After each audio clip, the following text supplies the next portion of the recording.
Hi, hello everyone, welcome to our channel. So இந்த வீடியோவில் நம்ம SBIல கேட்கக்கூடிய இம்பார்ட்டண்ட்டான கான்செப்டை பேஸ் பண்ணி கொஷின்ஸ் வந்து பார்க்கலாம். ஸோ ஃபர்ஸ்ட் கொஸ்டின் என்ன சொல்லியிருக்காங்கன்னு பாருங்கள்.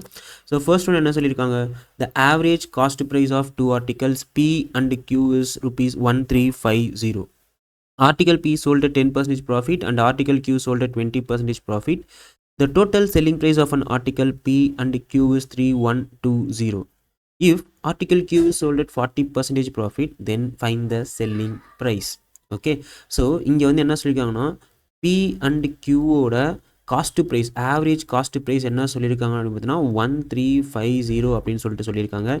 அப்போ பி அண்ட் கியூவோட டோட்டல் காஸ்ட் ப்ரைஸ் என்ன ஆக போகுது 2700 அப்படின்னு சொல்லிட்டு வரப்போகுது. ஓகே, ஸோ இப்போ இங்கே பார்த்தீங்கன்னாக்கா ஆர்டிக்கல் பி வந்து 10% ப்ராஃபிட்டில் செல் பண்ணியிருக்காங்க.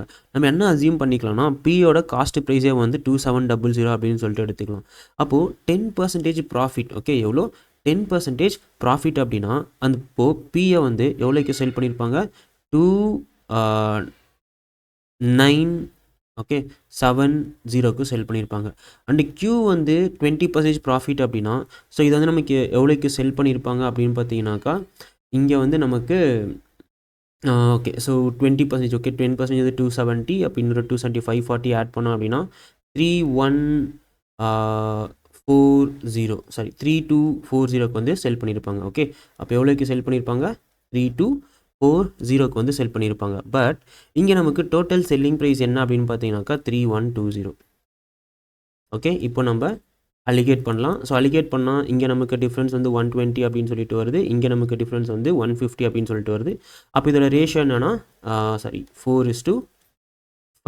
ஓகே, அப்போது மீனிங் என்ன அப்படின்னு பார்த்தீங்கன்னா இந்த 2700 டோட்டல் ப்ரைஸ் இருக்குது இல்லையா, இதில் பியோட காஸ்ட் ப்ரைஸும் கியூவோட காஸ்ட் ப்ரைஸும் என்ன ரேஷியோவில் இருக்கணும் 4:5 ரேஷியோவில் இருக்கும். அப்போது இந்த இங்கே நமக்கு என்ன கண்டுபிடிக்கணும், ஓகே, ஸோ ஆர்டிக்கல் கியூ 40% ப்ராஃபிட்டில் செல் பண்ணால் என்ன செல்லிங் ப்ரைஸ் தான் கேட்குறாங்க. அப்போ ஃபஸ்ட்டு நம்ம பியோட வேல்யூ கண்டுபிடிக்கணும். அப்போ 2700 4:5 ரேஷியோவில் ஸ்ப்ளிட் பண்ணோம் அப்படின்னா அப்போ கியூவோட வேல்யூ வரும், என்ன ஆகும் 1500 அப்படின்னு சொல்லிட்டு வரும். ஓகே, ஸோ இதோட 40% ப்ராஃபிட். ஓகே, இப்போது 1500ல் 40% அப்படிங்கிறது எவ்வளோனா 600. அப்போது ஆர்டிக்கல் கியூவோட செல்லிங் ப்ரைஸ் என்ன அப்படின்னு பார்த்தீங்கன்னா 2100 ருபீஸாக இருக்கும். ஸோ இதோட ஆன்சர் என்ன அப்படின்னு பார்த்தீங்கன்னா 2100.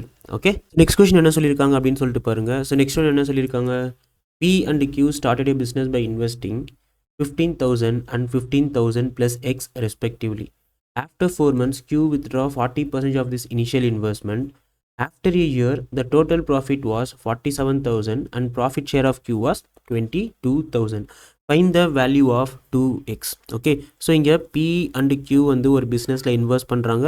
P வந்து 15,000 இன்வெஸ்ட் பண்ணுறாங்க அண்டு Q வந்து எவ்வளோ இன்வெஸ்ட் பண்ணுறாங்க அப்படின்னு பார்த்தீங்கன்னா 15,000 ப்ளஸ் எக்ஸ் வந்து இன்வெஸ்ட் பண்ணுறாங்க.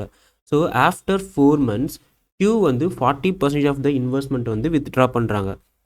அப்போது இது வந்து only for 4 months. So 4 months கழிச்சு 40% ஆஃப் த இன்வெஸ்ட்மெண்ட்டை வித்ட்ரா பண்ணால் அப்போ ரிமைனிங் 60% தான் இருக்கும். இப்போது 15,000ல் 60% அப்படிங்கிறது நமக்கு 9,000 ப்ளஸ் 0.66. ஓகே, அண்ட் நெக்ஸ்ட்டு எவ்வளோ இயர்க்கு இன்வெஸ்ட் பண்ணுறாங்கன்னா 1 இயர்க்கு, அதாவது கம்ப்ளீட் 12 monthsக்கு. அப்போது இது வந்து ஆல்ரெடி Q வந்து 4 months இன்வெஸ்ட் பண்ணியிருந்தாங்கன்னா அப்போ இந்த 9,000 ப்ளஸ் 0.6x 8 monthsக்கு இன்வெஸ்ட் பண்ணியிருப்பாங்க. Okay, and next overall profit எவ்வளோ அப்படின்னு பார்த்தீங்கன்னா 47. அதில் கியூவோட ஷேர் எவ்வளோ அப்படின்னு பார்த்தீங்கன்னாக்கா 22. ஓகே, ஸோ கியூவோட ஷேர் வந்து 22,000. அப்போது பியோட ஷேர் எவ்வளோவா இருக்குன்னா 25,000 இருக்கும். அப்போ நான் ஜீரோஸ் அண்ட் ஜீரோஸ் கேன்சல் பண்ணிக்கிறேன். அப்போ இது எனக்கு 1 time, இங்கே வந்து எனக்கு 600 அப்படின்னு சொல்லிட்டு வரும். Okay, fine.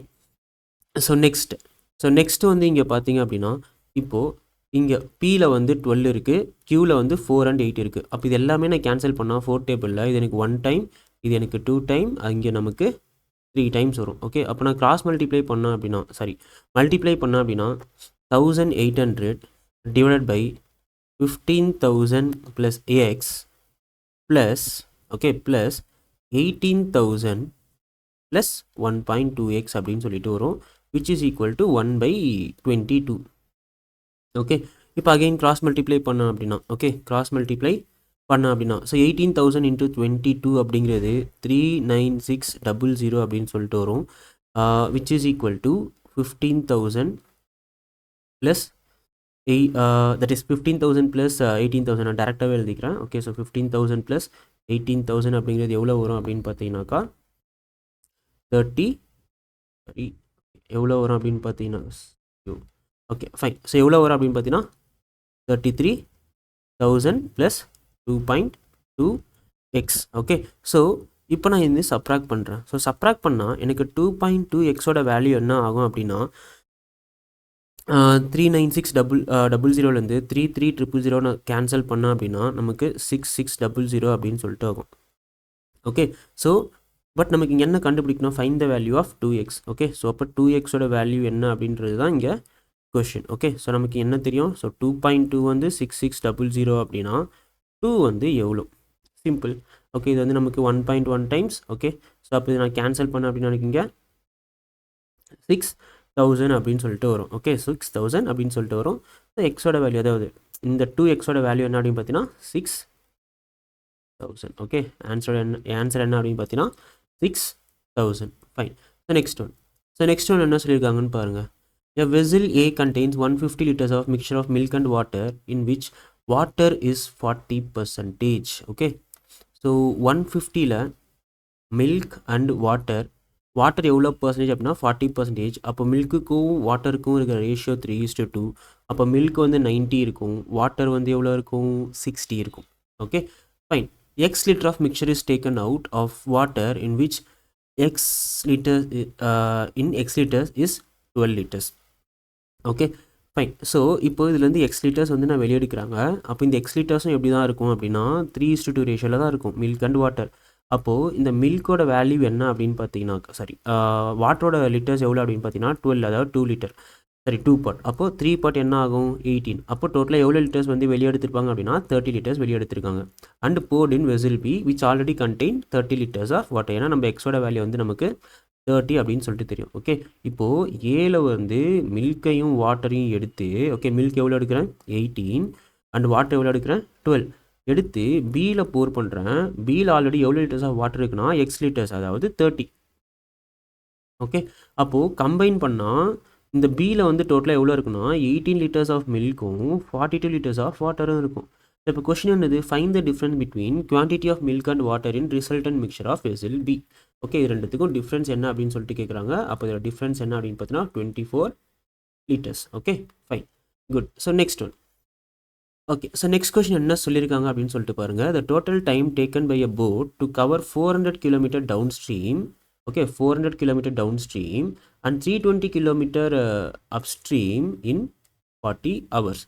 If downstream speed of the boat is 4 km/h more than upstream speed of the boat. Okay, இங்கே என்ன தெளிவாக சொல்லியிருக்காங்கன்னா டவுன் ஸ்ட்ரீமுக்கும் அப்ஸ்ட்ரீம் ஸ்பீடுக்கும் டிஃப்ரென்ஸ் வந்து 4 கிலோமீட்டர் அப்படின்னு சொல்லிட்டு சொல்லியிருக்காங்க. Then find the time taken by boat to cover 720 km downstream. இப்போ நான் இங்கே வந்து என்ன அசியூம் பண்ண போகிறேன் அப்படின்னா, ஓகே இங்கே வந்து நான் என்ன அசியூம் பண்ண போகிறேன் அப்படின்னு பார்த்தீங்கன்னாக்கா டவுன் ஸ்ட்ரீம், ஓகே 400 கிலோமீட்டர் இருக்கா, ஸோ அதை வந்து 40 hours எடுத்துக்க போகிறேன். சிமிலர்லி அப்ஸ்ட்ரீம் டிஸ்டன்ஸை கவர் பண்ணுறதுக்கும் 40 hours எடுத்துக்க போகுது அப்படின்னு சொல்லிட்டு கால்குலேட் பண்ண போகிறேன். ஸோ அப்படி பார்த்தோன்னா ஓகே டவுன் ஸ்ட்ரீம் அப்ஸ்ட்ரீம் நான் என்ன அசியூம் பண்ண போகிறேன், 400 கிலோமீட்டர் டவுன் ஸ்ட்ரீமை ட்ராவல் பண்ணுறதுக்கு எனக்கு 40 hours எடுத்துக்குது. அப்போ டைம் 400/40 எவ்வளோ 10.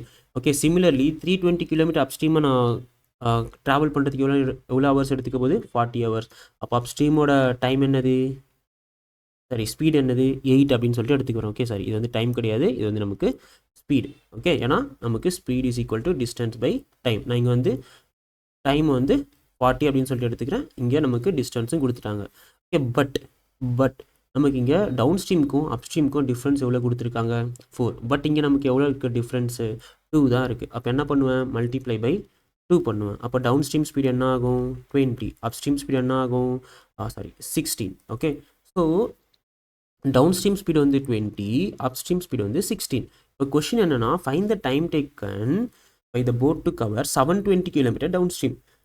So again time 720 kilometre, downstream speed எவ்வளோ 20. இப்போ கேன்சல் பண்ணோம் அப்படின்னா 36 hours. ஓகே, அப்போ இதோட டைம் என்ன அப்படின்னு பார்த்தீங்கன்னாக்கா 36 hours. Okay fine. So next one. So next என்ன கொடுத்துருக்காங்க, ratio of percentage of A and B is 3:4. Okay, so ப்ரெசென்ட்டில் வந்து 3:4 யார் யாருக்கு, ஏ அண்ட் பிக்கு. Okay, X years ago. Okay, X years ago the ratio was 5:7. Okay, ratio was 5:7. Okay, இப்போ இங்கே difference பார்த்தீங்கன்னா 2 இருக்குது, இங்கே டிஃப்ரென்ஸ் பார்த்தீங்கன்னா 1 இருக்குது. ஓகே, அப்போது இந்த டிஃப்ரென்ஸை சேமாக மாற்றுறதுக்கு நான் இந்த மாதிரி மல்டிப்ளை பண்ணலாம். ஓகே, ஸோ மல்டிப்ளை பண்ணால் ஏ அண்ட் பியோட ரேஷியோ 3:4 அப்படிங்கிறது நமக்கு 6:8 மாறும். இங்கே வந்து நமக்கு 5:7 மாறும். ஓகே, அண்ட் எவ்வளோ இயர்ஸ் ஆகும் அப்படின்னு பார்த்தீங்கன்னாக்கா அதுதான் நம்ம கண்டுபிடிக்கணும். Okay, so fine. Next, sum of ages of A and B after X years is 40 years. Okay, so after X இயர்ஸ்க்கு வந்து 48. ஓகே, இப்போ இங்கே பாருங்கள், இது வந்து எக்ஸ் இயர்ஸ் அகோ. ஓகே, இது வந்து present. So X years ago வந்து 5:7 இருக்குது, ப்ரெசண்ட்டில் வந்து 6:8 இருக்குது. அப்போ எக்ஸ் இயர்ஸ் அப்புறம் ஸோ 5ன்றது 6 மாறுச்சுன்னா 6ன்றது 7 மாறுமா, 7ன்றது 8 மாறுச்சுன்னா 8 அப்படிங்கிறது 9 மாறுமா.